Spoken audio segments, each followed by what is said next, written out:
بسم اللہ الرحمن الرحیم۔ السلام علیکم ورحمۃ اللہ۔ سامعین، ام المومنین حضرت عائشہ رضی اللہ تعالیٰ عنہا فرماتی ہیں کہ ایک عورت حضور نبی کریم صلی اللہ علیہ وآلہ وسلم کی خدمت میں حاضر ہوئی جس کا دایاں ہاتھ سوکھ چکا تھا۔ اس نے آپ صلی اللہ علیہ وآلہ وسلم سے عرض کیا کہ اے اللہ کے رسول صلی اللہ علیہ وآلہ وسلم، دعا کیجئے کہ میرا ہاتھ ٹھیک ہو جائے۔ تو آپ صلی اللہ علیہ وآلہ وسلم نے ارشاد فرمایا کہ تمہارا ہاتھ کس وجہ سے سوکھ گیا ہے؟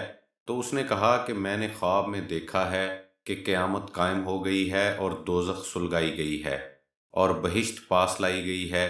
میں نے دیکھا کہ میری ماں دوزخ میں ہے اور اس کے ایک ہاتھ میں چربی کا ایک ٹکڑا ہے اور دوسرے ہاتھ میں کپڑے کا چھوٹا سا ٹکڑا ہے۔ ان دونوں سے وہ اپنی جان کو بچاتی ہے۔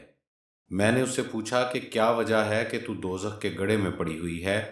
تو دنیا میں اللہ کی فرما بردار تھی اور تیرا شوہر تجھ سے راضی تھا۔ تو اس نے کہا کہ میری بیٹی، دنیا میں بخیل تھی اور جہنم کا یہ مقام بخیلوں کے لیے ہے۔ پھر میں نے اپنی ماں سے کہا کہ تمہارے ہاتھ میں چربی اور کپڑے کا ٹکڑا کیوں ہے؟ تو اس نے کہا کہ انہی دونوں کی وجہ سے میری جان بچی ہے جو میں نے دنیا میں اللہ کے لیے دیے تھے۔ پھر میں نے کہا کہ میرا باپ کہاں ہے؟ تو اس نے کہا کہ وہ سخی تھا اور سخیوں کے ساتھ ہے۔ پھر میں جنت میں آئی اور اپنے باپ کو حوض کوثر کے کنارے کھڑا ہوا دیکھا جو لوگوں کو پانی پلا رہا تھا۔ میں نے اپنے باپ سے کہا کہ میری ماں اللہ کی فرما بردار عورت تھی اور تو بھی اس سے راضی تھا۔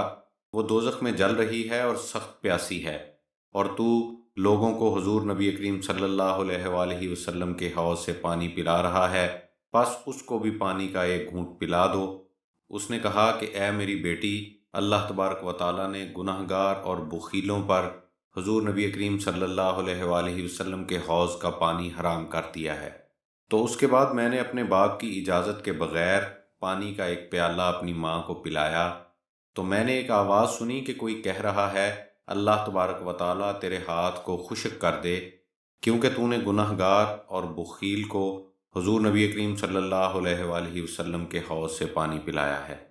جب میں نیند سے بیدار ہوئی تو میں نے اپنے ہاتھ کو دیکھا کہ یہ سوکھ چکا تھا۔